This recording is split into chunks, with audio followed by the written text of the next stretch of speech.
السلام علیکم۔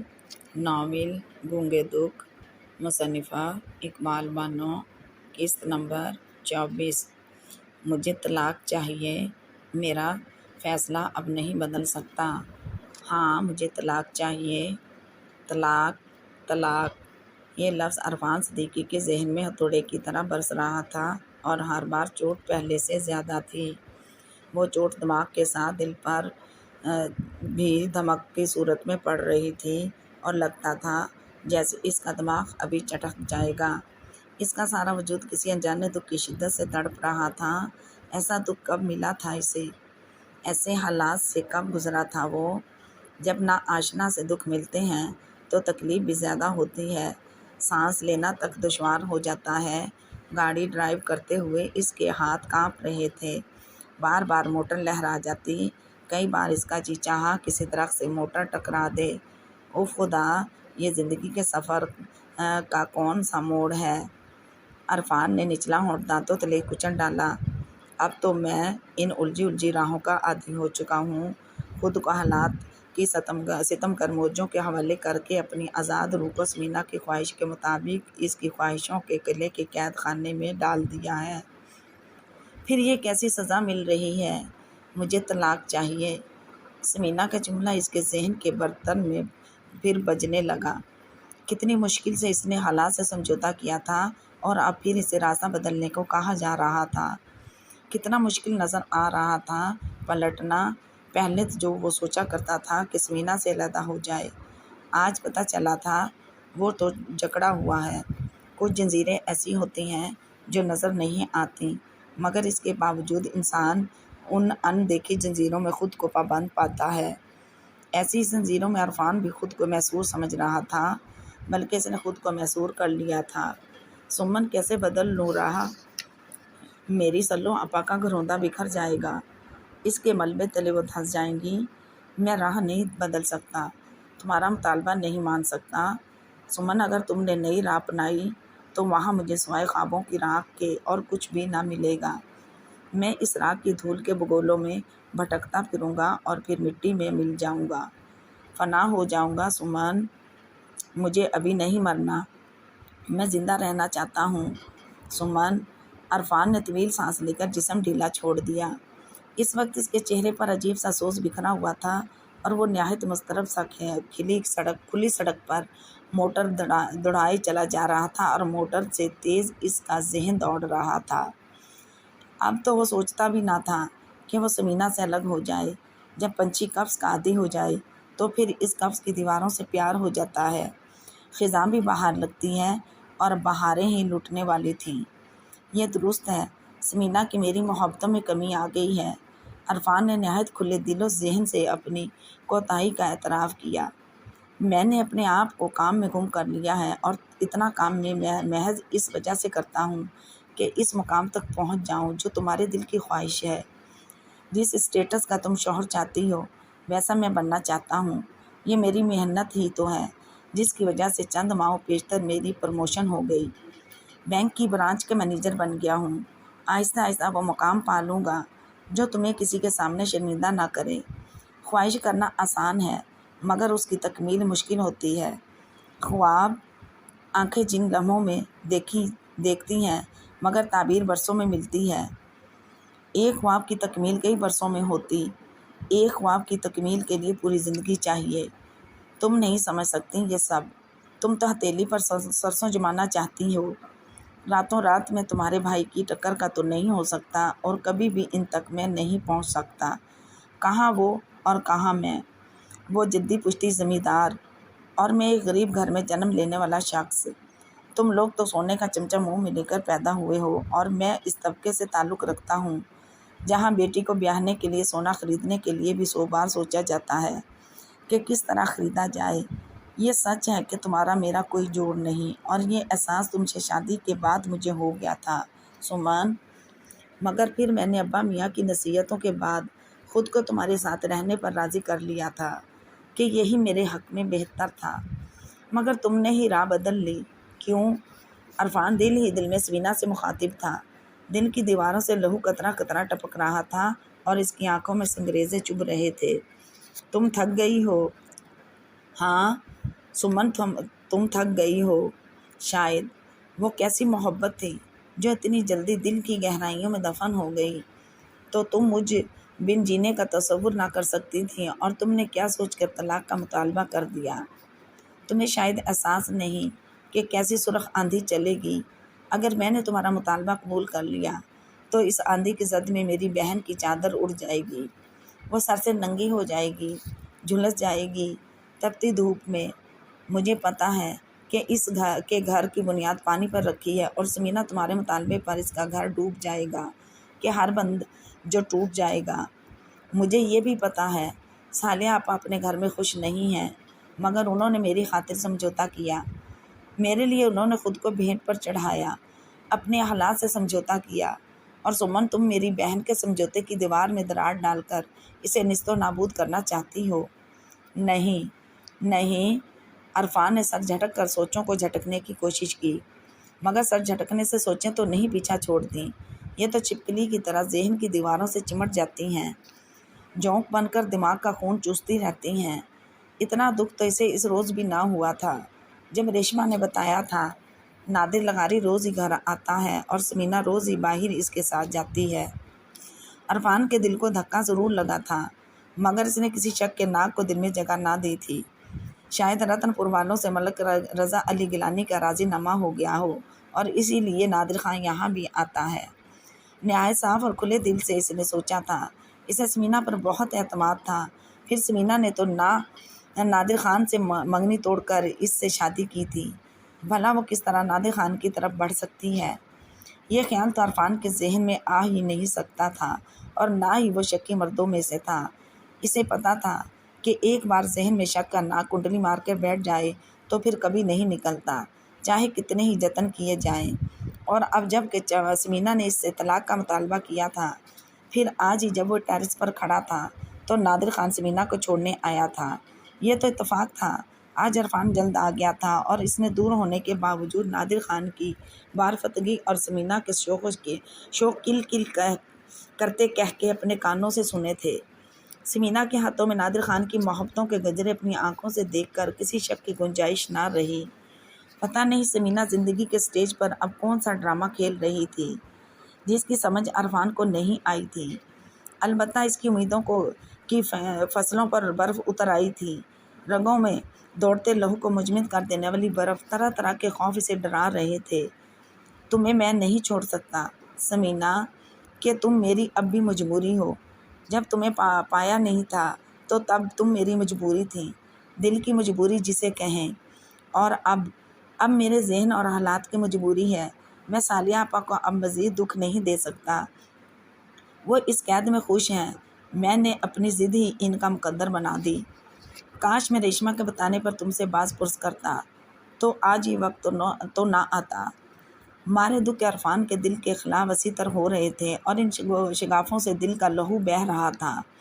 ابھی پچھلے ہفتے ہی کی تو بات تھی جب ریشما نے اسے بتایا تھا، صاحب جی آپ گھر بھی توجہ دیا کریں، شام کو جلدی آ جایا کریں۔ کیوں بھائی صاحب جی؟ سمینا بی بی روزانہ نادر خان لغاری کے ساتھ سپہر کو چلی جاتی ہیں اور شام کو آپ کے آنے سے پہلے آتی ہیں۔ مجھے دکھ ہوتا ہے۔ دکھ کی وجہ؟ وہ غلط راہ پر جا رہی ہیں۔ ارے نہیں ریشما، تمہیں غلط فہمی ہوئی ہے۔ سمینا میری عزت کو سکے کی طرح نہیں اچھال سکتی۔ مرضی آپ کی صاحب جی، میں نے تو خطرے سے باخبر کیا تھا۔ تمہارا شکریہ۔ بس صاحب جی آپ سمینا بی بی کو میرے حوالے سے کچھ نہ بتائیے گا، اور نہ ہی فضلو کو پتہ چلے، وہ تو میری کھال کھینچ لے گا جی، ریشما نے ملتجی لہجے میں کہا تھا۔ تو عرفان ہنس دیا۔ کسی کو نہیں بتاؤں گا، مہربانی جی۔ ریشما کو یہ بے زر انسان بے حد پسند تھا۔ کبھی اس نے ریشما کو جھڑکا نہ تھا، عام صحابوں کی طرح بہانے سے اپنے پاس کبھی نہ بلایا تھا۔ پونے 4 برسوں میں کبھی عرفان کی آنکھوں میں ریشما کو دیکھ کر انجانے جذبے لو نہ دیتے تھے۔ یہاں شہر آ کر تو اس نے طرح طرح کی باتیں سنی تھیں۔ ان کے ساتھ ہی ایک کرنل صاحب رہتے تھے۔ فضلو نے ہی ایک بار اسے بتایا تھا، ایک روز جب کرنل بیوی گھر میں نہ تھی تو اس نے ملازمہ کو دبوچ لیا تھا۔ ریشما کانپ کر رہ گئی تھی۔ یہاں شہر کے صاحب اپنی ملازمہ سے جو سلوک کر رہے تھے، قصہ سن کر تو ریشما کی روح فنا ہوتی تھی۔ کتنے برے لوگ شہروں میں بستے ہیں، وہ سوچتی، نہیں دنیا اچھے لوگوں سے بھی تو خالی نہیں ہے نا۔ عرفان کو دیکھ کر سے خیال کی تردید کرنی پڑتی۔ فضلو اس کا شوہر عرفان کو پسند کرتا تھا تو وہ عرفان کی گرویدہ تھی۔ وہ سمجھتی تھی کہ سمینہ کو عرفان سے اچھا شخص نہ مل سکتا تھا، مگر چند ماہ سے سمینہ کی جو روش تھی اس کے قدم پرانی منزلوں کی طرف پھر اٹھنے لگے تھے تو ریشمہ کا دل دکھ گیا تھا۔ وہ سمینہ کے نہیں عرفان کے گھر کو بچانا چاہتی تھی، تبھی تو اس نے عرفان کو خبردار کیا تھا، ورنہ ایسا کیوں کرتی؟ ریشمہ ہی کے کہنے پر تو عرفان نے حالات کا جائزہ لینا شروع کیا تھا۔ شاید ریشمہ کو غلط فہمی ہوئی ہو، ویسے بھی اسے سمینہ پر بہت اعتماد تھا، مگر چند روز کے تجزیے کے بعد یہ بات سامنے آئی تھی کہ واقعی سمینہ نے اس کے اعتماد کی دیوار میں شگاف ڈال دیا ہے۔ عرفان کی محبتوں کی پھلواری میں آگ لگ گئی، روح کرا اٹھی۔ سمینہ اب اس سے لڑتی جھگڑتی بھی نہ تھی، دیر سے آنے پر کرتی نہیں تھی، بلکہ اپنے آپ میں مست الست رہتی۔ اس کی خوبصورت آنکھیں انجانے خمار سے سرخ رہتی اور لب مسکراتے رہتے، پلکوں کی گھنٹی جھالر سرخ گالوں پر تھرکتی رہتی، چال بھی اس کی مست مورنی جیسی ہو گئی تھی۔ عرفان نے محسوس کیا تھا کہ سمینہ پہلے سے بھی زیادہ خوبصورت ہو گئی ہے۔ کیا اندر کی خوشی چہرے سے ظاہر ہوتی ہے؟ وہ سمینہ کے حسین چہرے کو دیکھ کر سوچنے پر مجبور تھا۔ یہی رنگ تو اس نے سمینہ کے بہت عرصے پہلے دیکھے تھے۔ وہ اس کی محبت کے طلسم میں گرفتار ہوا تھا اور سمینہ کے چہرے پر بکھرتے ہوئے رنگوں کی دھنک رنگ پٹی ہی تو تھی جو عرفان کی آنکھوں پر پڑ گئی تھی، اور وہ محبت کی خار داری میں قدم رکھتے ہوئے کچھ بھی نہ سوچ سکا تھا۔ اسے یاد نہ تھا کہ وہ سمینہ کی محبت میں اس قدر غرق ہو گیا تھا کہ اسے بھی اماں اور ابا میاں اپنے دشمن لگنے لگے تھے۔ بھلا والدین بھی کبھی دشمن ہوتے ہیں، مگر اس نے انہیں دشمن سمجھا تھا۔ ان کا کہا نہ مان کر میں نے کتنی بڑی ٹھوکر کھائی ہے، منہ کے بل گرا ہوں، پاؤں زخم ہیں اور بدن بھی گھائل ہے، ساری زندگی کے دکھ خرید لیے ہیں۔ بعض لوگ دکھ بھی خود ہی خریدا کرتے ہیں اور میں بھی ایسے ہی لوگوں میں سے ہوں۔ عرفان نے نہر کے کنارے موٹر روک دی اور سر اسٹیئرنگ پر ٹکا دیا۔ اسے لگ رہا تھا اس کی آنکھوں میں بے تحاشا مرچیں بھر گئی ہیں۔ اف خدا، محبت کی اتنی بڑی سزا! محبت کبھی صلہ نہیں مانگتی، مگر محبت کے عذابوں کی سزا ضرور ہوتی ہے، اور وہ بھی محبتوں کا عذاب بھگت رہا تھا۔ اسے پتہ تھا کہ اس کے کرب کا کوئی بھی نہیں سمجھ سکتا۔ ابا میاں اور بھی اماں بھی یہی کہیں گے کہ نباہ کرو بھلا، اب کس طرح نباہ ہو سکتا ہے؟ سمینہ خود ہی حالت زنجیر توڑ دینا چاہتی ہے۔ اس کا جی چاہا وہ ابا میاں سے لپٹ کر بے تحاشا روئے، مگر اشک بہانے سے بھلا ندامتوں کے بھی داغ دھلتے ہیں۔ سوچ کر اس کا ذہن معاف ہوا جا رہا تھا۔ الجھی ہوئی ڈور کا کوئی سرا اس کے ہاتھ میں نہیں آ رہا تھا۔ سگریٹیں پھونک پھونک کر اس کا حلق تک کڑوا ہو چکا تھا، ساری راہیں مسدود ہو گئی تھیں۔ باہر نکلنے کا کوئی راستہ اسے سمجھائی نہ دے رہا تھا۔ وہ کتنی ہی دیر بے مقصد سا گھومتا رہا، کھلی سڑکوں پر فل اسپیڈ سے گاڑی دوڑاتا رہا، کئی بار ایکسیڈنٹ ہوتے بچا تھا، مگر اسے تو کچھ ہوش ہی نہ تھا۔ اور جب وہ گھر پہنچا تو 12:30 کا عمل تھا۔ وہ اپنی خوابگاہ میں آیا تو سمینہ ناخنوں سے پالش صاف کر رہی تھی۔ کمرے میں سمینہ کے وجود کی مہک، گجروں کی خوشبو اور نیل پالش ریموو کی خوشبو گڈ مڈ ہوئی تھی۔ عرفان نے بیڈ پر گاڑی کی چابیاں پھینکی اور گرنے کے سے انداز میں دھم کر کے خود بھی بیڈ پر گر سا گیا، جیسے ٹوٹا ہوا درخت زمین پر گر جائے۔ اسے اتنی بڑی کوٹھی میں آ کر تو اس کے سارے جذبے ہی ختم ہو گئے تھے۔ لگتا تھا دل مر گیا ہو، شدتیں اور احساسات ختم ہو گئے ہوں۔ عرفان کو محسوس ہوتا جیسے اس نے خود کو اپنے جذبوں کی لحد میں اتار دیا ہے۔ سمینہ کی قربت میں اس کے وجود میں انگارے نہ بھرتی، وہ تو سرد ہو گیا تھا۔ سائبیریا کے علاقے کی مانند پتہ نہیں کہیں کوئی چنگاری بھی تھی کہ نہیں۔ عرفان نے تکیہ اٹھا کر گود میں رکھ لیا اور پھر سے بھینچنے لگا۔ سمینہ کو اس کی یہ حرکت بہت ہی بری لگی، مگر وہ ضبط کر کے اپنے لہجے میں شہد گھول کر بولی، کہاں چلے گئے تھے؟ خود کو تلاش کرنے، پھر ملے نہیں؟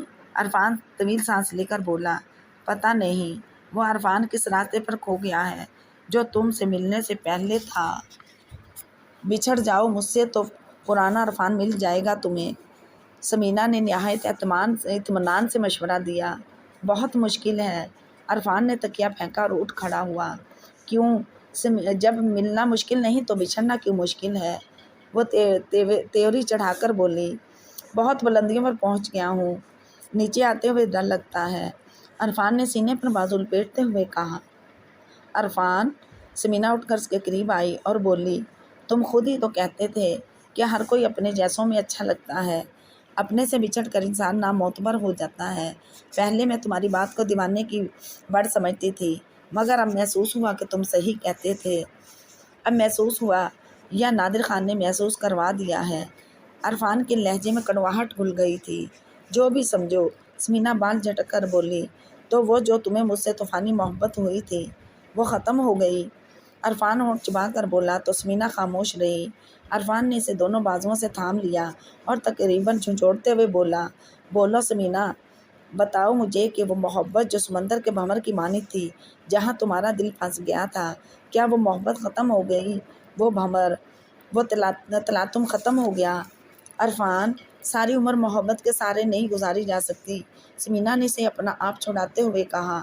اچھا، وہ ہنسا، ایسی ہنسی جو نوجوانوں سے مشابہ تھی۔ یوں بھی تم سارے الزامات مجھ پر دھرتے اچھے نہیں لگتے، یہ الزام ہے۔ تم اپنے گریبان میں جھانک کر دیکھو، تمہیں خود اندازہ ہو جائے گا کہ پہل کس نے کی، اور شاید تمہیں پتہ نہیں کہ رد عمل بے حد شدید ہوتا ہے۔ سمینا کا لہجہ تیگ تھا۔ تم یہ کہنا چاہتی ہو کہ پہل میں نے کی، اس میں جھوٹ تو نہیں؟ سمینا، تمہاری خاطر میں نے سب کچھ تو چھوڑ دیا، اپنے والدین، گھر، اور کیا چاہتی تھی؟ وہ رو دینے کو تھا۔ تم نے والدین کو کب چھوڑا؟ گھر چھوڑ کر بھی تم دل میں دکھ لیے پھرے، میرے قریب رہ کر بھی تم آہیں بھرتے پھرے۔ اگر تمہیں واقعی مجھ سے محبت ہوتی تو ایسا کیوں کرتے؟ عرفان نے حیرت سے اسے دیکھا، کتنی اوپری لگ رہی تھی وہ۔ جب عورت کے دل میں کوئی دوسرا مرد بس جائے تو کس قدر اوپری لگنے لگتی ہے، یہ عرفان کو آج پتہ چلا تھا۔ بس میں تمہارے ساتھ نہیں رہ سکتی، وہ اٹل لہجے میں بولی، مگر میں تمہارے ساتھ رہنا چاہتا ہوں۔ کیوں؟ اپنوں میں لوٹ جاؤ۔ تم میری مجبوری ہو سمینا، مگر میری مجبوری نہیں ہو۔ عرفان، میں فیصلہ کر چکی ہوں، میں اب تم جیسے تھکے اور ٹوٹے ہوئے شخص کے ساتھ نہیں چل سکتی۔ میں وقت سے پہلے ہی تھک گئی ہوں، پوری زندگی پڑی ہے۔ عرفان، بہت طویل راستہ ہے، میں کرب میں مبتلا ہو کر زندہ نہیں رہ سکتی، میں جینا چاہتی ہوں، اور تم نے اپنے رویے سے مجھے مارنے میں کوئی کسر نہیں اٹھا رکھی۔ مجھے زندگی کی تمنا ہے عرفان، مجھے جینے کا حق ہے، اور تم یہ حق نہیں چھین سکتے، چاہے تم مجھ سے یہ حق چھین لو۔ وہ زہر خوند سے بولا، میں نے کب چھینا ہے تم سے کچھ عرفان؟ میں نے تو تمہیں دیا ہے، ہاں تم نے تو عنایتیں ہی کی ہیں۔ عرفان ہنسا، دکھ کی درد بھری ہنسی جو دل کو چیر دیتی ہے۔ اور اب ایک آخری عنایت بھی کر رہی ہوں، کیا اس کے علاوہ اور کوئی راہ نہیں ہے سمن؟ شاید نہیں، وہ نہایت بے پرواہی سے بولی۔ تمہیں نہیں پتہ عرفان کہ نادر نے میرے کتنے تشنہ جذبوں کو پورا کیا ہے، میری روح کے خلا کو پورا بھرا ہے۔ اسے تم سے محبت ہے؟ عرفان نے پوچھا۔ بالکل، کیسے جانا تم نے؟ عرفان نے اسے گہری نظر سے دیکھا، وہ چکور کی مانند میرے گرد منڈلاتا ہے، اس کی آنکھوں میں صرف میری محبت کے رنگ ہوتے ہیں، میں قریب ہوں تو اس کے نزدیک کوئی یاد، کوئی سوچ نہیں آتی، سمینا کہہ رہی تھی، اور عرفان غصے کے کڑاؤ میں کھولتے ہوئے چیخ رہا اٹھا، بس کرو سمینا، کیا برداشت نہیں ہوا؟ وہ تمسخر سے ہنسی، کوئی بھی مرد برداشت نہیں کر سکتا کہ اس کی بیوی اس کے سامنے کسی دوسرے غیر مرد کی تعریف کرے، اس کے جذبوں کا اظہار کرے۔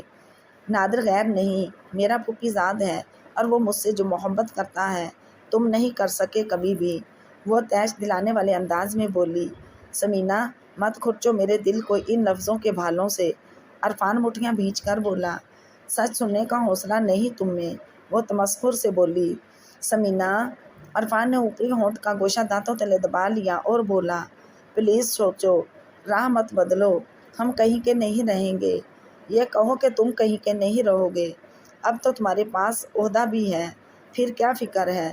سمینا، میں سروس چھوڑ دوں گا، جو تم کہو گی وہی کروں گا، رضا بھائی سے کہو مجھے بزنس کروا دیں۔ عرفان انتہائی ٹوٹا ہوا تھا۔ عرفان، سمینا مسکرائی، اب تو پل کے نیچے سے بہت سارا پانی گزر گیا ہے، اب طرف کا کوئی پتہ تمہارے ہاتھ میں نہیں ہے۔ سمینا، سوچو، یقین کرو جو تم چاہو گی وہی میری خواہش ہوگی۔ وہ نہایت ملتجی انداز میں بولا، آخر تم اتنے مہربان کیوں ہو گئے ہو؟ سمینہ، تم نہیں سمجھو گی، اگر یہ گھر ٹوٹا تو میری آپا کا گھر بھی ٹوٹ جائے گا۔ میں انہیں دکھی۔ عرفان تمہیں اس کی بات کاٹ کر بولے، میں سمجھتی تھی کہ تم میری محبت میں یہ سب کہہ رہے ہو، پتہ چلا تمہیں تو اپنی بہن کا خیال ہے نہ کہ میرا۔ اس کے گھر کو مضبوط دیکھنے کی تمنا ہے، میری بربادی یا آبادی سے تمہیں کوئی سروکار نہیں۔ مجھے تم سے محبت بھی تو ہے۔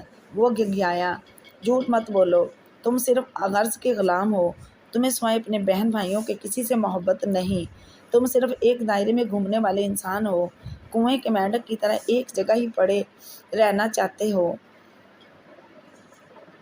سمینہ کے لبوں سے لفظوں کے گولے نکل رہے تھے جو سیدھے عرفان کے دل پر گر رہے تھے۔ محبتوں بار بار کے وعدوں کی محتاج نہیں ہوتی سمن، بار بار محبت کی تجدید کرنا تو اس خوبصورت جذبے کی توہین ہوتی ہے۔ تم اپنا فلسفہ اپنے ہی پاس رکھو، عقل سے سوچو تو پتہ چلے کہ محبت میں تجدید کی کتنی بھی گرہیں ڈالیں جائیں یہ رشتہ اور بھی مضبوط ہوتا ہے۔ نو نو سمینہ، عرفان ہاتھ اٹھا کر بولا، محبت عقل کی محتاج نہیں ہوتی، عقل تو خود محبت پر حیران رہ جاتی ہے۔ یہ تو وہ کم بخت جذبہ ہے جو مٹتا نہیں، امر ہو جاتا ہے۔ پلیز عرفان، لا یعنی باتیں مت کرو، سمینہ ناگواری سے بولی۔ اب وہ خوش رنگ لمحے تمہاری گرفت میں نہیں آ سکتے جن کی تمہیں خواہش ہے۔ عرفان نے نہایت غور سے اسے دیکھا اور دیکھتا ہی رہا۔ کتنی عجیب لگ رہی تھی وہ، کیسے کڑے تیور تھے اس کے، جیسے وہ دونوں اجنبی ہوں۔ کسی جذبے کی ہلکی سی رمق بھی اس کے چہرے پر نہ تھی۔ آج تو اس کے چہرے پر صرف نادر خان کی محبت کے رنگ تھے۔ عرفان کو اپنی محبت کا کوئی بھی رنگ وہاں نظر نہ آ رہا تھا۔ یا خدا، یہ عورت بھی کیا ہے، چاہتی ہے تو ٹوٹ کر چاہتی ہے، ساری رسم و رواجوں سے ٹکرانے کا حوصلہ رکھتی ہے، چٹان کی طرح ڈٹ جاتی ہے، محبت کی خاطر مٹنے سے بھی دریغ نہیں کرتی، اور ذرا دل میں بال آ جائے تو ٹوٹ کر نفرت کرتی ہے، اپنے وجود کے تمام تر شدتوں کے ساتھ کرتی ہے نفرت، اور پھر اپنی نفرت کی آگ میں اپنے پسندیدہ مرد کو جلا دیتی ہے، اسے مٹا دینا چاہتی ہے۔ اور سمینہ نے بھی اسے جلانے کا اور مٹانے کا فیصلہ کر لیا تھا۔ عرفان کے دل میں ٹیسیں اٹھنے لگیں تو وہ درد کو دباتے ہوئے عجیب سے لہجے میں بولا، تم پھر سوچ لو سمینہ، ٹکرائے ہوئے لوگ زخمی ناگ ہوتے ہیں، ڈسنے سے نہیں چوکتے۔ آخر تم کہنا کیا چاہتے ہو؟ تم ایک بار نادر کو ٹکرا چکی ہو۔ نادر کوئی غیر نہیں، میرا پھوپھی زاد ہے، بچپن ہی سے اس کے دل میں تھی اور رہوں گی۔ سمینہ نہایت تفاخر سے بولی، بہت خوبصورت ڈوز دیا ہے اس نے تمہیں، یہ ڈوز نہیں سچ ہے، اگر ایسا نہ ہوتا تو اب تک وہ شادی کر چکا ہوتا۔ سمینہ، تم مرد کی چالوں کو نہیں سمجھتی، غور کرو، سوچو، اتنی جلدی زندگی کے اتنے اہم فیصلے نہیں کر لینے چاہیے۔ میں نے بہت سوچ سمجھ کر فیصلہ کیا ہے عرفان، اور میرے فیصلے میں کسی ترمیم کی گنجائش نہیں ہے۔ میں نہیں چاہتا کہ تم اس دکھ سے نکل کر بیکراں دکھ کے سمندر میں جا گرو، پھر سمٹ نہیں پاؤ گی، پاگل عورت کرچی کرچی ہو جاؤ گی۔ کرچی کرچی تو تم نے مجھے کیا ہے، تمہیں کیا پتا تم نے مجھے کس قدر توڑا ہے۔ عرفان، میں تمہارے ساتھ نہیں رہ سکتی، اس کی ایک ہی رٹ تھی، بہت غلط سوچ ہے تمہاری، کتنے دلوں کے تم ٹکڑے کرنے پر تلی ہوئی ہو، کچھ دل ٹوٹیں گے تو بہت سارے میرے اپنوں کے دل جٹ جائیں گے۔ وہ لفظ اپنوں پر زور دے کر بولی، کیا مطلب ہے؟ عرفان، ہم سمجھوتا کر لیں، تم اپنوں میں لوٹ جاؤ، میں اپنوں میں، اور پھر وہ ایک دم خاموش ہو گئی۔ تم نے یہ سوچا کہ تمہارے اس فیصلے پر نواب پور کی حویلی میں کیا ہوگا وہاں؟ سمینہ کی آنکھوں میں حیرت کے ساتھ چمک بھی تھی۔ بہت بڑا طوفان اٹھے گا، اور سالیہ آپا۔ عرفان کا ذہن پھر بہن کی طرف چلا گیا، اسے اپنی نئی بہن کی فکر تھی، اسے ننھے سے احسن کی فکر تھی، اس کے پورے وجود پر لرزہ طاری ہو گیا۔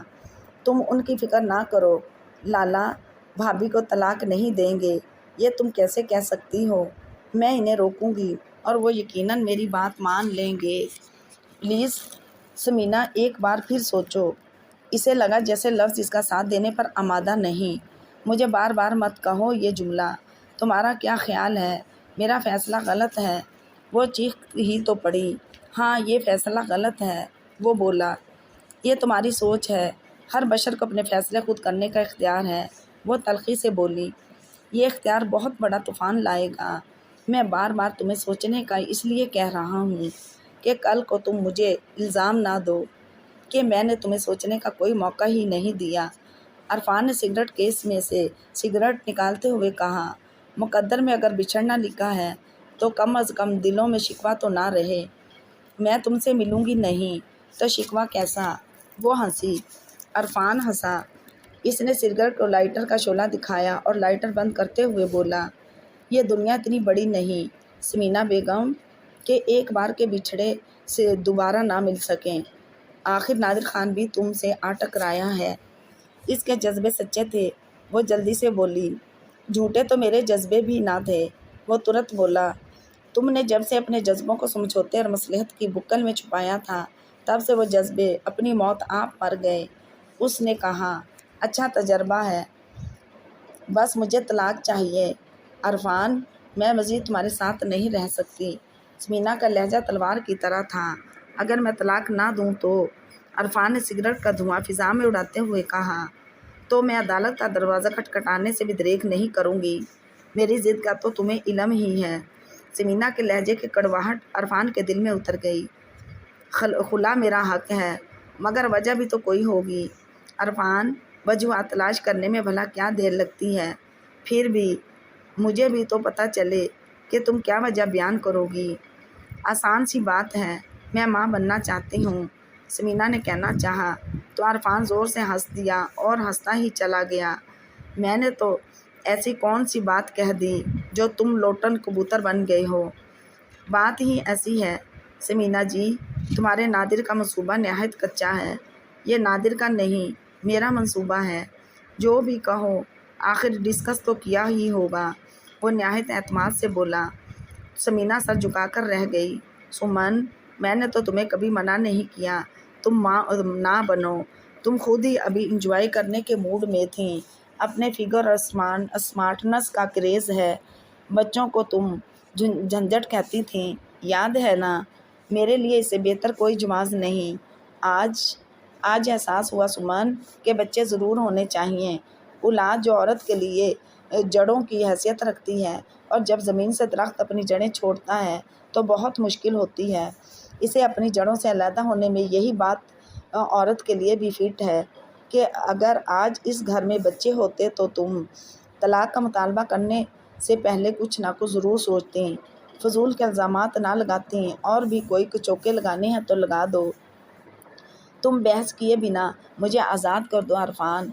دھیرج سمینا، میں کل ایک سیمینار میں شرکت کے لیے اسلام آباد جا رہا ہوں۔ 1 ہفتہ بعد واپسی ہوگی، اور اس 1 ہفتے میں نادر خان کے ساتھ مل کر میرے الزامات کی فہرست تیار کر لینا۔ پھر جب میں آؤں گا تو الزامات کی فہرست سنا دینا، پھر میں سوچوں گا۔ تم مذاق میں بات مت ٹالو۔ مذاق؟ عرفان نے اس کی کٹارا جیسی آنکھوں میں دیکھتے ہوئے کہا، اب تو ہر مذاق کا رشتہ ختم ہو گیا ہے سمینا۔ ہر ناتا رشتہ تم خود توڑنا چاہتی ہو، پھر بھلا میں تم سے مذاق کر سکتا ہوں؟ میں تو ایسا سوچ بھی نہیں سکتا۔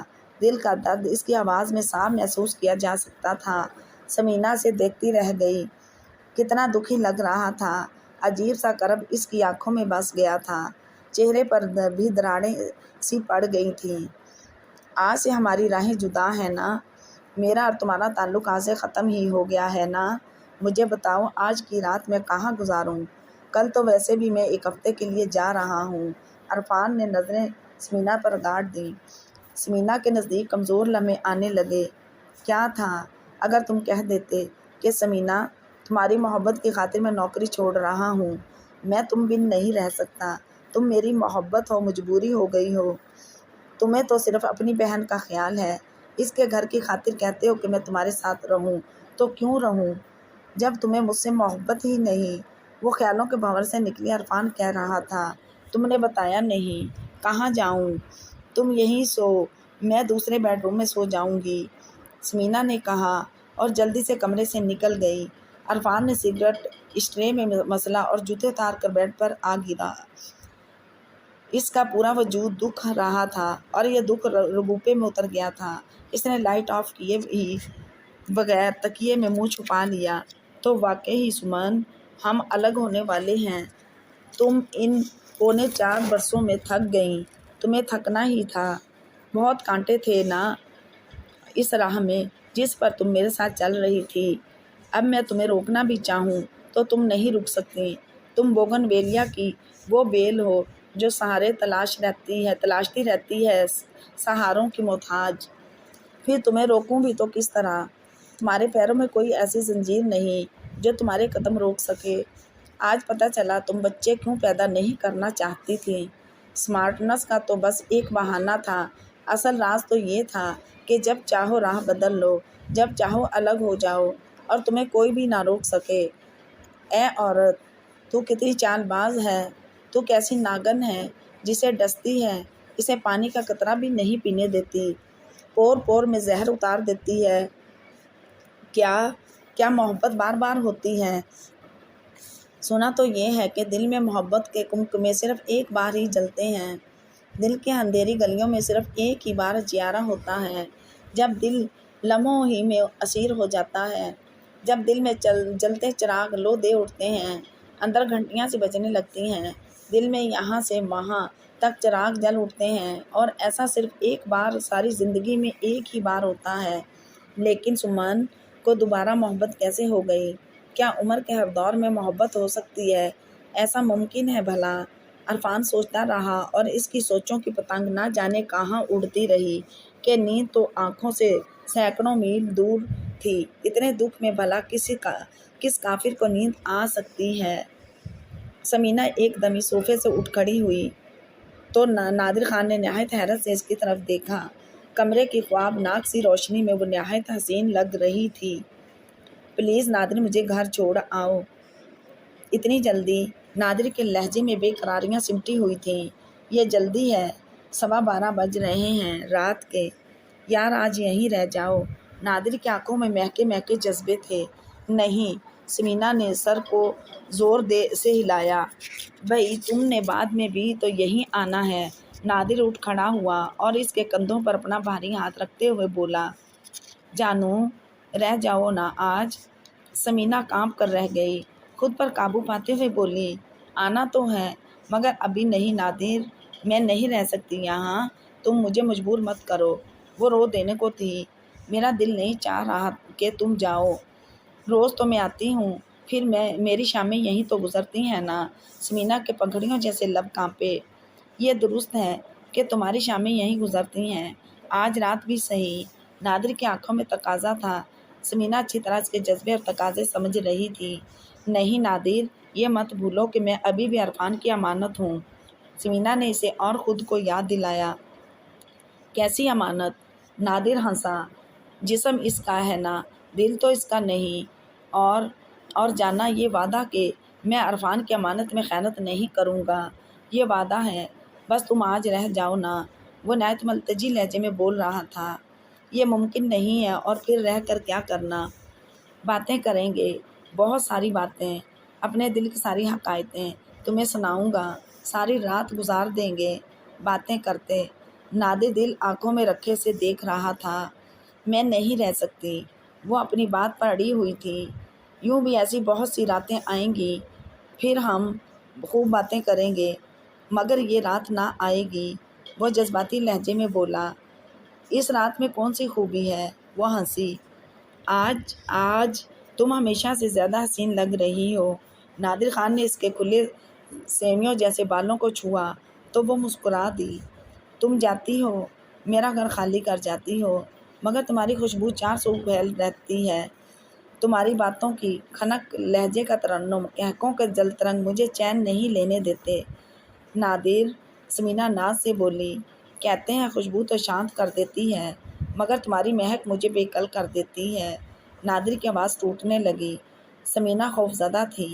اسے نادر خان سے کبھی اتنا خوف نہ آیا تھا، یا پھر اتنی دیر تک وہ نادر کے ساتھ اس فلیٹ میں تنہا نہ رہی تھی، وہ بھی 1-2 بار، ورنہ تو وہ دونوں عموماً لانگ ڈرائیو پر ہی نکل جاتے تھے۔ سمینہ کو پتہ تھا کہ جوان عورت اور مرد آگ اور کپاس ہوتے ہیں۔ کپاس کے قریب آگ ہو تو کپاس کو فوراً آگ لگ جاتی ہے۔ ذرا سی چنگاری کپاس کے انبار کو شعلوں میں بدل دیتی ہے، اس لیے وہ احتیاط برتتی تھی۔ یوں بھی اسے نادر خان پر بہت بھروسہ تھا، مگر آج اسے لگ رہا تھا جیسے اس کے اعتماد کی چادر تار تار ہو جائے گی۔ اپنے آپ کو اس نے سنبھالا ہوا تھا، حالانکہ جسم اور دل کے تقاضے تو واویلا مچا رہے تھے، مگر ضبط کے کڑے پہرے اس نے خود پر بٹھا رکھے تھے۔ مجھے چھوڑ آؤ، وہ کانپی۔ یار چھوڑو، عرفان تو ہے نہیں، میں اس کی وجہ سے تو نہیں جا رہی۔ پھر نادر نے اس کی آنکھوں میں دیکھا۔ میں جاؤں گی تو واپس مجھے یہیں آنا ہے نا؟ جب آؤ گی سو آؤ گی، ابھی بیٹھو۔ نادر نے اس کے کندھوں پر دونوں ہاتھوں کا دباؤ ڈال کر واپس صوفے پر بٹھا دیا۔ کیا کروں بیٹھ کر؟ ثمینہ نے پوچھا۔ غزلیں سنتے ہیں۔ نادر ڈیک کی طرف بڑھا تو ثمینہ کچھ بول نہ پائی۔ نادر کے ساتھ تو اسے وقت گزرنے کا احساس نہ رہتا تھا۔ نادر آفس سے واپس پہر کو ثمینہ کو اس کے گھر سے پک کرتا تھا، پھر وہ اسے اپنے فلیٹ پر لے آتا۔ وہ جب تک شاور لے کر فریش ہوتا، ثمینہ اس کے لیے چائے یا کافی بنا لیتی، دونوں مل کر چائے پیتے، یا پھر باہر جانے کے لیے وہ نادر کے لباس کا انتخاب کرتی۔ رات کا کھانا وہ نادر کے ساتھ فورٹ گرل ہی میں کھاتی، پھر وہ راوی چلے جاتے جہاں گھومتے ہوئے وقت کا پتہ نہ چلتا۔ واپسی پر نادر سے گجرے پہناتا تو پوری گاڑی گجروں کی خوشبو سے مہکنے لگتی، پھر وہ ثمینہ کو گھر ڈراپ کرتا۔ ثمینہ اس کی ہر بات مانتی تھی۔ نادر کے دل میں وہ ابھی سے جگہ بنا رہی تھی، مگر اسے پتہ نہیں تھا کہ اس کے حسن نے ہی نادر کو دیوانہ کر رکھا ہے۔ اور جب 5 روز پہلے ثمینہ نے اسے آفس فون کر کے کہا تھا کہ عرفان طلاق دینے کے لیے مان گیا ہے، تو اس کے روز وہ اڑا پھرا تھا جیسے اسے ہفتے اقلیم کی سلطنت مل گئی ہو۔ پھر جب وہ ثمینہ سے ملا تو اندرونی خوشیوں کا گلابی رنگ اس کے چہرے پر دھنک رنگ بن کر بکھرا ہوا تھا۔ نادر نے اس کی اتنی میٹھی اور خوبصورت نظروں سے دیکھا تھا کہ ثمینہ کی روح کے دلان میں گھنگرو بج اٹھے تھے، اور اب وہ دونوں 5 روز سے سرشار تھے کہ فاصلے سمٹنے والے تھے، پھر مل کر بچھڑنے کا عمل نہیں ہونا تھا، قربت ہی قربت ہونی تھی، پھر جدائی کے زمانے نہ آنے تھے، بس وصال ہی وصال ہونا تھا۔ اب عرفان کی واپسی کا انتظار تھا، اور یہ انتظار لمحہ بہ لمحہ بڑھتا ہی چلا جا رہا تھا۔ انتظار نے ایک عرب کی صورت اختیار کر لی تھی۔ 5 دن، 5 صدیاں لگ رہے تھے۔ ان کی تمنا تھی کہ عرفان وہیں سے طلاق بھیج دے تو اچھا ہے، مگر ایسا کب ہو سکتا تھا؟ نادر تو ایک لمحہ تاخیر نہیں چاہتا تھا۔ ثمینہ کے قریب رہ کر وہ کس قدر خود سے اور اپنے جذبوں سے لڑتا تھا، یہ وہی جانتا تھا۔ اس کے باغی جذبے اس کے وجود میں میخوں کی طرح اترتے رہتے، اور وہ ضبط کے قلعے میں مقید رہتا۔ ایک تو اس کی عمر کا تقاضا تھا کہ جذبوں کی شوریدہ سری طوفانوں کی طرح امڑ کر آتی۔ نادر کیس لگا کر پلٹا اور ثمینہ کے قریب ہی آ کر بیٹھ گیا۔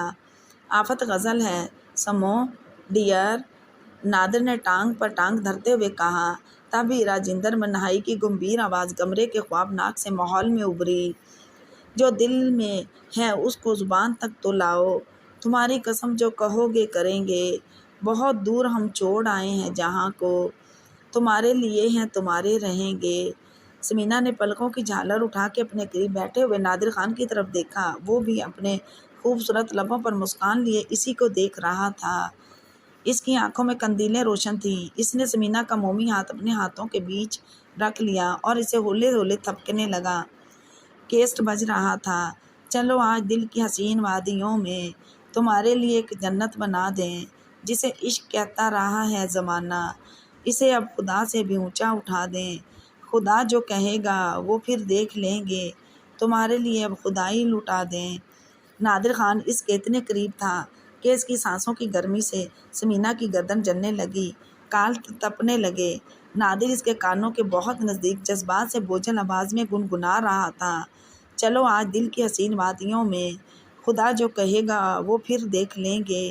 نادر ثمینہ کی کپکپاتی ہوئی آواز ابھری، اس کا پورا وجود بعید مجنوں کی طرح کانپ رہا تھا۔ جی جان نادر، وہ پاگل ہوا جا رہا تھا، مجھے گھر چھوڑ آؤ۔ وہ اب بھی ہوش میں تھا۔ وہ اب بھی ہوش میں تھی، لفظ اس کے کپکپاتے ہونٹوں سے ٹوٹ ٹوٹ کر ادا ہو رہے تھے۔ نادر خان کے ہونٹوں نے اس کے کانوں کی لوؤں کو چھو لیا تھا۔ سمینا کی ساڑی کا پلو اس کی گود میں آ رہا تھا۔ پلیز نادر، وہ رو دینے کو تھی اور نادر کو شاید ترس آ گیا۔ اس نے ایک دم ہی چابیاں اٹھاتے ہوئے کہا، چلو۔ سمینا نے سکھا سانس لیا، گود میں پڑے پلو کو اٹھا کر کندھے پر سجایا۔ نادر باہر جا چکا تھا۔ سمینا نے پرس اٹھایا اور باہر نکل آئی۔ پھر دونوں نے کوئی بات نہ کی۔ موٹر چکنی سڑک پر بھاگی جا رہی تھی۔ سیاہ سڑک بالکل سنسان پڑی تھی اور سمینا سوچ رہی تھی، نادر خان، آج تم میری عزت کی دھجیاں بکھیر دیتے اور کل مجھے دھتکار دیتے۔ یہی عزت تو عزت کا انمول نگینہ ہوتی ہے۔ یہ رول جائے تو بہت چاہنے والا مرد بھی منہ پھیر لیتا ہے۔ نہیں نادر خان، میں اپنا گھر نہیں توڑوں گی۔ میں نفس کے غلام شخص کے ساتھ کیسے رہوں گی؟ یہ تو میری کوئی نیکی کام آ گئی، ورنہ وہ کام کر رہ گئی۔ تب ہی اس نے ترچھی نظر سے نادر خان کی طرف دیکھا۔ وہ سڑک پر نظر جمائے کار ڈرائیو کر رہا تھا۔ اس کے چہرے پر عجیب سا سوز بکھرا ہوا تھا، جیسے کہ وہ خود بھی شرمندہ ہو۔ ایک دم ہی سمینا کا دل دکھ گیا۔ بھلا اس کی کیا دوش؟ جذبوں کے آگے بند باندھنا کتنا مشکل ہے سمینا۔ پھر نادر بے قصور ہے۔ انسانی جبلت سے تم انحراف نہیں کر سکتی۔ یہ تو نردوش ہے، تم اسے معاف کر دو۔ اگر یہ چاہتا تو کیا نہ ہو سکتا تھا؟ نادر اترنے سے پہلے سمینا نے اس سے محبت سے پکارا، آئی ایم سوری سمو۔ نادر نے اس کی طرف دیکھا۔ سمینا نے دیکھا۔ اس کی آنکھوں میں دکھ کے سائے لہرا رہے تھے۔ پتہ نہیں مجھے کیا ہو گیا تھا، میں اتنا کمزور تو کبھی نہیں رہا تھا۔ شکر ہے تم جذبات کے طوفان میں نہیں بہے۔ یقین کرو آج کچھ ہو جاتا تو میں ساری عمر تم سے خود سے شرمندہ رہتا۔ وہ واقعی شرمندہ تھا۔ میں نے برابر تو نہیں مانا، میں نے برا تو نہیں مانا، میں تو ہوں ہی تمہاری نادر۔ سمینا نے اس کے گال پر ہاتھ پھیرا تو نادر کے لبوں پر مسکراہٹ بکھر گئی۔ اس نے سمینا کا ہاتھ تھام لیا۔ تم میرے دل کی اولین اور شاید آخری تمنا ہو، نادر جذب کے عالم میں بولا۔ واقعی؟ سمینا نے اس کے اسٹیئرنگ پر دھرے بالوں بھرے ہاتھ پر اپنا دوسرا ہاتھ رکھ کر نہایت محبت سے پوچھا تو نادر نے صرف آنکھیں بند کر کے ٹھنڈی آہ بھرنے پر اکتفا کیا۔ سمینا نے اس کے گھنگریالے بال بکھیر دیے اور کار کا دروازہ کھولا۔ جی چاہتا ہے تمہیں جذب کر لوں، چلو بھاگو، سمینا نے ہنس کر کہا اور کار سے اتر آئی۔ پھر اس نے کال بیل کے بٹن پر ہاتھ رکھ دیا۔ چند لمحوں بعد ہی گیٹ کھلا۔ سامنے ہی ریشما کھڑی تھی۔ اس نے سامنے سے ہٹ کر سمینا کو اندر آنے کا راستہ دیا، ایک نظر موٹر میں بیٹھے نادر خان پر ڈالی اور پھر زور سے گیٹ بند کر دیا۔ عرفان کا فون تو نہیں آیا؟ سمینا نے چلتے چلتے پوچھا۔ آیا تھا، میں نے کہہ دیا کہ آپ گھر میں نہیں ہیں۔ ٹھیک ہے، کھانا؟ ریشما نے پوچھا۔ نہیں، میں نے کھا لیا تھا، آج ہم لوگ اسٹیج شو دیکھنے گئے تھے، سمینا نے کہا اور خواب گاہ میں گھس گئی۔ بی بی، تم جو زندگی کے اسٹیج پر ڈرامہ کر رہی ہو، اس کا انجام بھی سوچا؟ اوپر دیکھنے والے ہمیشہ نیچے گرتے ہیں۔ ریشما نے دکھ سے سوچا مگر کہہ نہ سکی، اور کہتی بھی تو بھلا کس طرح؟ آخر وہ ملازمہ تھی۔ پھر اس نے عرفان کو تو بتا دیا تھا، اس نے کون سا تیر چلا لیا تھا؟ اسے عرفان پر بھی غصہ آتا تھا کہ بے غیرتی کی انتہا تھی جس نے بیوی کو کھلا چھوڑ رکھا تھا۔ وہ اپنے کمرے میں آئی تو فضلو سے کہنے لگی، فضلو، تو ملک جی سے کہہ دے نا، ہمیں کیا لینا؟ بڑے لوگوں کے کرتوت بڑے ہوتے ہیں، ان لوگوں کے یہی دھندے ہوتے ہیں۔ نہ ان کے مرد ایک عورت پر اکتفا کرتے ہیں، نہ ہی عورتیں ایک مرد کو زیادہ عرصے برداشت کرتی ہیں۔ بٹے کی شادی ہے فضلو، مجھے تو ملکانی سالیہ کا دکھ کھائے جاتا ہے۔ سمینا نے عرفان کو چھوڑا تو سالیہ جی کہیں کی بھی نہ رہیں گی، ویسے بھی وہ ملک جی کو پسند نہیں ہے، بہانہ مل جائے گا۔ ریشما بولی، وہ نہیں چھوڑیں گے اسے۔ کیوں بھلا؟ آخر وہ ان کے وارث کی ماں ہے اور ملکوں کو عورت سے زیادہ جائیداد کے وارث کی ضرورت ہوتی ہے۔ عورتیں تو بہت مل جاتی ہیں انہیں، مگر وارث مشکل سے ملتے ہیں۔ فضلو نے اسے تفصیل سے بتایا۔ میرا دل ہولتا رہتا ہے۔ ریشما دل پر ہاتھ رکھ کر بولی، تو جھلی ہے اور ہم لوگ جدی پشتی ملازم ہیں، ہمیں اختیار نہیں کہ مالکوں کے کام میں دخل دیں۔ تو سوچو، تو سو جا اب آرام سے، صبح جلدی اٹھنا پڑتا ہے۔ فضلو کے لہجے میں پیار ہی پیار تھا۔ ریشمہ فضلو کے بازو پر سر رکھ کر لیٹ گئی اور نہ جانے کہاں سے اور کیوں اس کی آنکھوں میں آنسو جمع ہونے لگے۔ سالیہ احسن کو کھیر کھلا رہی تھیں کہ ملک رضا علی گیلانی تیزی سے ڈرائنگ روم میں داخل ہوئے۔ سالیہ گھبرا کر رہ گئیں۔ چمچہ چھٹ کر ٹیبل پر گر گیا۔ احسن ہنسنے لگا۔ رضا کرسی گھسیٹ کر بیٹھ گئے۔ کوئی کام تھا؟ سالیہ نے محسوس کیا کہ ان کا لہجہ کانپ رہا ہے۔ ماں جی آخر کب آئیں گی؟ آپ فون کر کے پوچھ لیجئے۔ 2 روز کا کہہ گئی تھیں اور 1.5 ہفتہ گزر گیا ہے۔ سکندر ماما نے روک لیا ہوگا۔ آخر برسوں بعد میکے گئی ہیں۔ سالیہ نے نہایت اطمینان سے جواب دیا اور مجھے اس قفس میں چھوڑ گئیں۔ رضا علی کا چہرہ تپا ہوا تھا۔ سالیہ نے حیرت سے انہیں دیکھا اور پھر اس وقت ان کے لبوں پر مسکراہٹ بکھر گئی۔ آج پہلی بار وہ رضا علی کے سامنے مسکرانے لگیں۔ آپ کو یہ 10 کنال کی حویلی کب سے لگتی ہے؟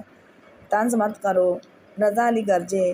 میں نے تو آپ کی بات یاد دلائی ہے۔ سالیہ نے کہا، تم کون ہوتی ہو مجھے یاد دہانی کروانے والی؟ لیکن ان کے لفظ اور لہجہ ہمیشہ کی طرح تغیر تھا۔ تو آج پتہ چلا کہ قفس 10 کنال کا بھی ہوتا ہے اور چھوٹا سا پنجرہ بھی۔ ان کے لہجے کی پرواہ کیے بغیر مزہ لیتے ہوئے بولیں اور پھر حیران سے احسن کو کھیر کھلانے لگیں۔ آخر تمہاری کیا طبیعت خراب ہے جو ماں جی نے کہا ہے کہ ان کے آنے سے پہلے میں کہیں نہ جاؤں؟ ماں جی کو پتہ ہوگا۔ سالیہ کا چہرہ سرخ ہو گیا۔ طبیعت تمہاری خراب ہے؟ پتہ ماں جی کو ہوگا، وہ بولے۔ میں کیا کہہ سکتی ہوں؟ وہ نہایت اطمینان سے بولیں۔ مجھے پتہ ہے تم ماں جی کو میرے خلاف بہکاتی رہتی ہو۔ مجھے کیا ضرورت ہے؟ وہ کندھے اچکا کر بولیں۔ جب سے تم آئی ہو ماں جی کا رویہ مجھ سے بہت سخت ہو گیا ہے۔ مگر کان کھول کر سن لو سالیہ بیگم کہ ماں جی کو کتنا بھی مٹھی میں کر لو، رضا علی کے دل تک پہنچنے والے راستے کی سیڑھی پر بھی تم قدم نہ رکھ سکو گی۔ مجھے ضرورت بھی نہیں ہے ملک صاحب، میں نے خود کو مطمئن کر لیا ہے، محرومیوں کو گلے لگا کر جینا سیکھ لیا ہے، اور آپ سے گزارش ہے کہ زندگی کے کسی موڑ پر بھی مجھ پر التفات کی نگاہ نہ ڈالیے گا کہ میں پھر بہک جاؤں۔ جملوں کے تانے بانے بہت خوبصورتی سے بنتی ہو، کہاں سے سیکھا ہے؟ وقت سب بڑا استاد ہوتا ہے جو سب سکھا دیتا ہے۔ سالیہ نے شوہر کی آنکھوں میں دیکھتے ہوئے نہایت وقار سے کہا۔ دل ان کا رو رہا تھا مگر وہ بار بار ضبط کی دیواریں تعمیر کر رہی تھیں۔ انہوں نے اب رضا علی کے سامنے نہ رونے کا عہد کیا ہوا تھا۔ وہ بہت مطمئن تھیں کہ یہاں جو مقام ان کا ہے وہ دوسری کوئی عورت نہیں لے سکتی۔ یہ بات ماں جی بارہا کہہ چکی تھیں اور یہی ایک بار رضا علی بھی کہہ چکے تھے۔ آپ کے لیے چائے لاؤں؟ سالیہ نے پوچھا۔ نہیں چاہیے مجھے، وہ منہ بنا کر بولے تو سالیہ کو ہنسی آ گئی۔ انہوں نے بڑی مشکل سے ہونٹوں سے نکلنے والی ہنسی کو روکا۔ روٹھے روٹھے سے رضا علی گیلانی سالیہ کو بہت اچھے لگ رہے تھے۔ سالیہ کا جی چاہا ان کے شانے پر ہاتھ رکھ کر کہیں، ملک صاحب جہاں جانا ہو چلے جائیں، میں ہمیشہ کی طرح ماں جی سے کوئی بہانہ کر دوں گی۔ آخر پہلے بھی تو آپ کی کوتاہیوں پر پردے ڈالتی آئی ہوں۔ 4.25 سال میں خاصی پریکٹس ہو گئی ہے، مگر ہمیشہ کی طرح ان کے دل کے سمندر میں لہروں کی طرح خیال ابھرتے ڈوبتے رہے اور وہ کچھ بھی نہ کہہ سکیں۔ تبھی حیات بی بی آ گئیں۔ ملک جی، سمینا بی بی آئی ہیں۔ سمینا اچانک اکیلی؟ رضا علی حیرت سے بولے۔ ہاں جی، اکیلی ہی آئی ہیں، رب خیر کرے۔ سالیہ نے گھبرا کر سینے پر ہاتھ رکھ لیا۔ رضا علی تیر کی تیزی سے باہر نکل گئے۔ سالیہ کا دل چاہا وہ بھی ان کے پیچھے جائے، مگر انہیں لگا جیسے ان کے قدم زمین نے جکڑ لیے ہوں، قدم اٹھائے نہ جا رہے تھے۔ انہوں نے احسن کا منہ صاف کیا۔ حیات بی بی نے برتن سمیٹے اور سالیہ احسن کو اٹھا کر اپنے کمرے میں آ گئیں۔ حالانکہ دل چاہ رہا تھا کہ سمینا سے ملیں، مگر وہاں رضا علی تھے۔ شاید کوئی اہم بات ہو اور وہ انہیں ڈسٹرب نہ کرنا چاہتی تھی۔ اب میرا بیٹا سو جائے۔ انہوں نے احسن کو بیڈ پر لٹا دیا اور اس کی پیشانی چوم لی۔ احسن ماں کی طرف دیکھ کر مسکرانے لگا اور سالیہ نثار ہوتی نظروں سے بیٹے کو دیکھتے ہوئے اس کے نرم ریشم جیسے بالوں میں انگلیاں پھیرنے لگیں۔ سالیہ، رضا علی خوابگاہ میں آندھی اور طوفان کی طرح داخل ہوئے تھے۔ سالیہ کو لگا ان کے ساتھ کمرے کی دیواریں بھی لرزنے لگی ہیں۔ ایک دم زلزلہ آ گیا ہو، وہ ایک دم پلٹی۔ دیکھ لیجئے اپنے بھائی کے کرتوت، کیا کیا کیا کیا ہے اس نے۔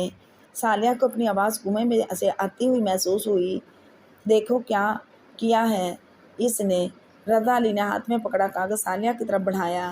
ثالیہ کو لگا جیسے کہ وہ کوئی دہکتا انگارہ ہو۔ اسٹامپ پیپر پر لکھی تحریر وہ بنا پڑھے ہی جان گئی۔ نہیں نہیں، مارے وحشت کے ان کی آنکھیں کھلی کی کھلی رہ گئیں اور ہاتھ دل پر آ گیا۔ یہ انجام ہے نالی کے کیڑوں کو سینے سے لگانے کا۔ وہ گرجے، ملک صاحب۔ ثالیہ نے کی بات کاٹ کر بولنا چاہا مگر رضا علی بولتے چلے گئے۔ میں نے اپنی سطح سے بہت نیچے آ کر تمہارے بھائی کو اپنی بہن دی تھی، بہن کی محبت میں خود کو گرا لیا تھا، لیکن اس نے میرے منہ پر تماچا سمینا کو طلاق دے کر مارا ہے۔ میں بھی جواباً اسے ایسا ہی تھپڑ ماروں گا۔ نہیں نہیں ملک صاحب۔ ثالیہ خاتون ٹھنڈے ٹھنڈے پسینوں میں ڈوب گئی تھیں۔ انہیں لگ رہا تھا کسی نے ان کے تلووں میں سے جان کھینچ لی ہو۔ ملک رضا علی کا رویہ تو ہمیشہ سے ایسا ہی تھا، مگر آج کے رویے نے تو انہیں تپتے تندور میں پھینک دیا تھا۔ ثالیہ خاتون کو لگا جیسے ان کا وجود جلتے جلتے ابلتے شعلوں میں گر گیا ہو۔ سنو ثالیہ بیگم، فیصلہ تو خود بخود ہی ہو گیا۔ ملک رضا علی گیلانی غصے کے کڑھاؤ میں کھولتے ہوئے بولے۔ کیا فیصلہ؟ ثالیہ کے لبوں کے دریچے واہ ہوئے۔ تمہیں معلوم ہی ہوگا کہ ادلے بدلے کی شادیوں کا انجام کیا ہوتا ہے۔ وہ لفظ چبا چبا کر بول رہے تھے۔ ثالیہ نے زخمی نظروں سے انہیں دیکھا۔ وہ سمجھ تو گئی تھیں کہ رضا علی کیا کہنا چاہ رہے ہیں، مگر پھر بھی وہ ان کے منہ سے سننا چاہتی تھی۔ اگر ایک گھر کو آگ لگے تو دوسرے گھر کو خود بخود آگ لگانی پڑتی ہے۔ نہیں ملک صاحب، خدا کے واسطے میرے گھر کو آگ مت لگائیے، ثالیہ نے روندی ہوئی آواز میں کہا۔ اچھا ہے، تمہیں بھی اس قفس سے رہائی مل جائے گی۔ میں نے کبھی نہیں چاہا، یہاں سے جانے کی خواہش نہیں کی۔ یہ عیش تمہیں اس 10 مرلے کے ڈربے میں تو نہیں مل سکتے نا۔ وہ تمسخر سے ہنسے۔ تب ثالیہ کا جی چاہا کہیں، ملک صاحب آپ کو کیا پتہ جس گھر کو آپ ڈربہ کہتے ہیں وہاں پر کتنے سکھ سے میں نے دن گزارے تھے، اور ارے وہاں تو پتہ بھی نہ چلتا تھا کہ دن کب ہوا اور رات کب ہوئی۔ بے تحاشا مصروفیت کے باوجود دل کو ایک ٹھنڈا سا اطمینان رہتا تھا، روح بوجھل نہیں ہلکی پھلکی رہتی تھی۔ وہ دن تو میں یاد نہیں کرتی کہ دل پر زخم لگتے ہیں، روح کرانے لگتی ہے۔ تو میں تمہیں طلاق، رضا علی نے کہنا چاہا۔ خدا کے واسطے ملک صاحب، ثالیہ خاتون نے تڑپ کر شوہر کے لبوں پر ہاتھ رکھ دیا۔ یہ مکروہ لفظ اپنی زبان سے مت نکالیے، اس کے سوا فیصلہ نہیں ہو سکتا۔ رضا علی نے ان کا ہاتھ جھٹک دیا۔ اور بھی تو کئی راستے ہیں صلح کے۔ کوئی راستہ نہیں ہے سوائے اس کے کہ تمہارے ساتھ بھی وہی سلوک ہو جو سمینا کے ساتھ عرفان نے کیا ہے۔ رضا علی کلبلا رہے تھے۔ تب ثالیہ خاتون جھپکیں اور پلکیں اور ملک رضا علی گیلانی کے پیروں پر اپنے کانپتے ٹھنڈے ہاتھ رکھتے ہوئے گلگیر آواز میں بولیں۔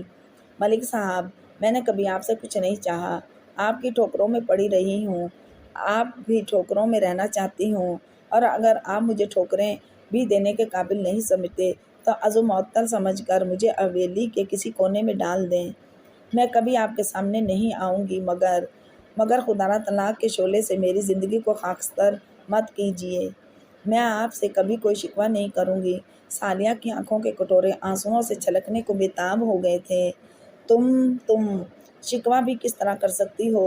تمہیں حق ہی کیا ہے کہ مجھ سے شکوہ کر سکو؟ ملک رضا علی نے انہیں بالوں سے پکڑ کر کھڑا کیا تو وہ سسک کر رہ گئیں اور زہریلے لہجے میں بول رہے تھے۔ تم چلی جاؤ یہاں سے ورنہ ثالیہ کے لب پھڑکے، دھکے دے کر نکال دوں گا۔ وہ سانپ کی طرح پھنکارے۔ نہیں نہیں ملک صاحب، کچھ بھی ہو جائے آپ مجھے طلاق نہ دیجیے گا۔ آنسو ان کی پلکوں کا بند توڑ کر گالوں پر لڑھک آئے تھے۔ مجھے آنسو بہانے والی عورتوں سے سخت نفرت ہے۔ رضا علی گرجے۔ جو کچھ لینا ہے لو اور دفع ہو جاؤ یہاں سے، میں تمہاری شکل بھی نہیں دیکھنا چاہتا۔ طلاق نامہ جلد پہنچ جائے گا۔ ملک صاحب، ثالیہ اپنے ہونٹ دانتوں تلے کچلے جا رہی تھیں۔ میں کہہ رہا ہوں جو لینا ہے لو اور چلی جاؤ۔ مجھے کچھ نہیں چاہیے سوائے آپ کے نام کے۔ کیا مطلب؟ ہاں ملک صاحب، بے شک مجھے ٹکڑے ٹکڑے کر دیجئے، مگر مجھ سے اپنا نام نہ چھینیے۔ وہ رو دینے کو تھی۔ رئیس مرد کی بیوی رہ کر معتبر رہنا چاہتی ہو؟ وہ تمسخر سے بولے۔ کتنا فخر تھا ان کے لہجے میں، دولت کا غرور تھا۔ معتبر تو میں تھی اور شاید ہمیشہ رہوں گی۔ معتبر؟ وہ ہنسے۔ ہاں معتبر ہوں، نوابپور کے وارث کی ماں ہوں۔ صالحہ نے اپنی اہمیت جتائی۔ بھول جاؤ سب کچھ، اب تم ایک لمحہ بھی اس حویلی میں نہیں رہ سکتی، کہ اس حویلی میں وہی رہ سکتا ہے جسے میں رکھنا چاہوں، اور میں اب تمہارا وجود برداشت نہیں کر سکتا۔ جو لینا ہے لو اور دفع ہو جاؤ۔ ملک رضا علی نے لفظوں کے کوڑے برسائے تو وہ تڑپ ہی کر تو رہ گئیں۔ کتنے اوپرے اوپرے لگ رہے تھے، مگر رضا علی تمہارے اپنے تھے ہی کب صالحہ؟ جواب تمہیں وہ پرائے لگ رہے تھے جو اب تمہیں وہ پرائے لگ رہے ہیں۔ ان کا اندر سسکنے لگا۔ انہوں نے ڈبڈبائی نظروں سے ایک نظر شوہر کو دیکھا۔ یہ روپ ان کے لیے نیا تو نہ تھا، مگر الفاظ نئے تھے۔ تہذیب کا انداز پہلے سے سخت اور نیا تھا۔ تم نے سنا نہیں، میں اپنے حکم کی جلد تعمیل چاہتا ہوں، اس کا تمہیں علم ہے نا؟ انہوں نے خاموش کھڑی صالحہ سے کہا تو وہ چونکی، اور ایک دم ہی ان کی نظر بیڈ پر بیٹھے احسن پر پڑی، جو باپ کے گرجنے کی وجہ سے اٹھ بیٹھا تھا اور ٹکر ٹکر ماں اور باپ کو دیکھے جا رہا تھا۔ صاف صالحہ خاتون آگے بڑھیں اور احسن کو بازوؤں میں بھر کر بولیں، میں احسن کو لے جانا چاہتی ہوں۔ صالحہ کے اتنے کہنے کی دیر تھی کہ رضا علی عقاب کی طرح ان کی طرف جھپٹے اور ان کے بازوؤں سے احسن کو چھین لیا۔ احسن جو شاید کافی دیر سے رونا چاہتا تھا، ایک دم ہی رونا شروع کر دیا۔ رضا علی اس کے رونے کی پرواہ کیے بغیر بولے، احسن کے علاوہ تم ہر چیز لے جا سکتی ہو، میں احسن کے علاوہ کچھ نہیں چاہتی۔ وہ مضبوط لہجے میں بولیں، اور میں تمہیں احسن نہیں دے سکتا۔ وہ پتھریلے انداز میں بولے، پلیز ملک صاحب مجھے میرا بیٹا دے دیں۔ وہ ملتجی لہجے میں بولیں، احسن وارث ہے اس حویلی کا، ہزاروں ایکڑ اراضی کا، مگر احسن میرا بیٹا ہے۔ میں احسن کو تمہیں نہیں دوں گا، اور کچھ بھی لے لو، اور میں احسن کے علاوہ کچھ نہیں لینا چاہتی۔ وہ نہایت اعتماد اور حتمی انداز میں بولیں، تم احسن کو پیچھے سے لائی تھیں۔ رضا علی کا لہجہ کاٹ دار تھا۔ صالحہ تو سن ہو کر رہ گئیں۔ انہیں رضا علی سے اس جواب کی امید نہ تھی۔ بولو، کیا تم اسے پیچھے سے لائی تھیں؟ رضا علی گیلانی تلخیوں کی بچھاڑ میں انہیں بھگو رہے تھے۔ صالحہ بیگم تمہاری بھلائی اسی میں ہے کہ تم فوراً یہاں سے چلی جاؤ، ایک لمحہ ضائع کیے بغیر، ورنہ میں کچھ کر بیٹھوں گا، جادو تمہیں چھوڑ آئے گا۔ جاؤ، اس قفس سے رہائی پانے کا تمہیں اس سے اچھا موقع نہ ملے گا۔ رضا علی روتے احسن کو کندھے سے لگا کر تھپکتے ہوئے بولے، آئی سے گیٹ آؤٹ صالحہ۔ وہ چیخے، ملک صاحب مجھے یہ ادراک ہو گیا ہے کہ اب اس گھر سے میرا دانا پانی اٹھ گیا ہے۔ صالحہ خاتون نہایت وقار سے بولیں، مجھے صرف اتنا بتا دیجئے کہ عرفان نے سمینا کو طلاق کیوں دی؟ یہ تم اس سے پوچھنا۔ وہ تو میں نے پوچھنا ہی ہے، مگر مجھے علم تو ہو، سمینا نے آپ کو بتایا تو ہوگا۔ وہ نہایت کریز سے کچھ پوچھ رہی تھیں۔ ہاں بتایا ہے، اولاد نہ ہونے کی وجہ بنا کر سمینا سے پیچھا چھڑایا ہے۔ ذرا عہدہ کیا ملا کہ دماغ ہی نہیں ملتے۔ اب تک میرے ٹکڑوں پر عیش کرتا رہا۔ ارے کتا بھی احسان مند ہوتا ہے مالک کا، مگر عرفان تو کتے سے بھی گیا گزرا نکلا۔ نالی کے کیڑے آخر نالی ہی میں اچھے لگتے ہیں۔ سمینا ہی پاگل ہوئی تھی، اب سارے کس بل نکل گئے ہیں۔ پتہ چل گیا ہوگا اسے بھی کہ محبت بھی اپنے ٹکر کے لوگوں سے کرنی چاہیے، ایسے لوگوں سے نہیں جن کا خرچ بھی خود برداشت کرو۔ بے غیرت لوگ محبت کے قابل نہیں ہوتے، اور تمہارا بھائی بھی بے غیرت ہے۔ رضا علی گیلانی غصے میں کہے جا رہے تھے، اور صالحہ تو تم نم آنکھوں سے ان کی گردن سے چپکے اپنے بیٹے احسن کو دیکھے جا رہی تھی۔ پتہ نہیں پھر تمہیں دیکھنا نصیب بھی ہوگا یا نہیں۔ کہتے ہیں عورت کے ہاں اولاد ہو جائے تو اس کی جڑیں مضبوط ہو جاتی ہیں۔